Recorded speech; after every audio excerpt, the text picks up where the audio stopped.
Speaking of hot here on Earth, it's about to turn into a summer scorcher. We'll feel like we're in a campfire. Both the heat and humidity going way up. Hey, Kate. Yeah, we are headed for the surface of the sun right here in Philadelphia, so you can get a nice close look at what it must feel like to be that close to the sun when we see temperatures skyrocket to the mid-90s starting Sunday, really starting Saturday, and heat index values headed for the triple digits. We've had a great stretch of weather this week. It's been nice not to suffer through heat and humidity and not to really track any storms either, but that's all about to change. Right now it's 70 degrees in Philadelphia, feels like 70 degrees, winds out of the southeast at about 8 miles per hour. Storm Scan 3 does show a mass of thunderstorms firing up across the mountains of central Pennsylvania, but they have not made it here yet. Those showers we saw earlier have fizzled. A few of these may survive into the region overnight. There could be a stray shower or thunder shower. You can see they're quickly approaching the Harrisburg area, but not a lot with these. Possibly the Lehigh Valley,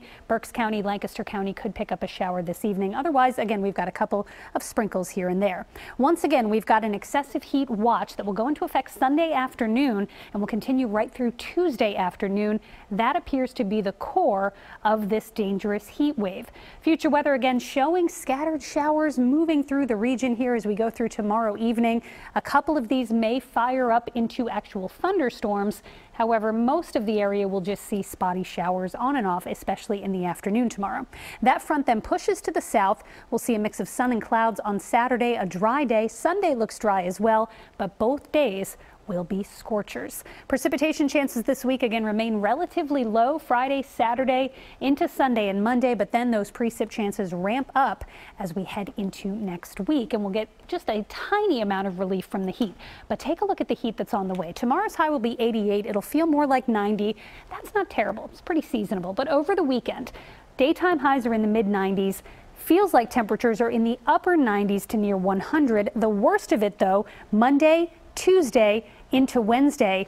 Look at those numbers. 103 is what it will feel like on Monday, 104 on Tuesday, and 103 on Wednesday. Again, that's the kind of heat where you want to stay in the air conditioning as much as possible, stay hydrated, and check on anyone you know that may need some help because it goes a long time. We don't get that much cooling at night, so the heat just builds and builds and builds. And if you don't have access to air conditioning, again, it's going to be hard to get some relief, especially by day 3 or 4.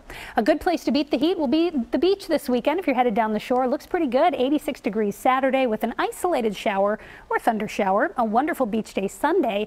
It's going to be warm even on the sand. 86 degrees on the beach, but it's about 10 degrees cooler than what it will be in the city. 88 degrees Friday with a stray thunderstorm tomorrow, and then 94 Saturday, 96 on Sunday, 96 on Monday, feeling like 103 to 105. Tuesday, another steam bath, and then slightly better, still hot, but low 90s with a better chance for storms into the middle of next week. We got to buckle up. This heat wave is going to be kind of a nasty one. Yuki, back over to you. That looks brutal. Kate, thank you.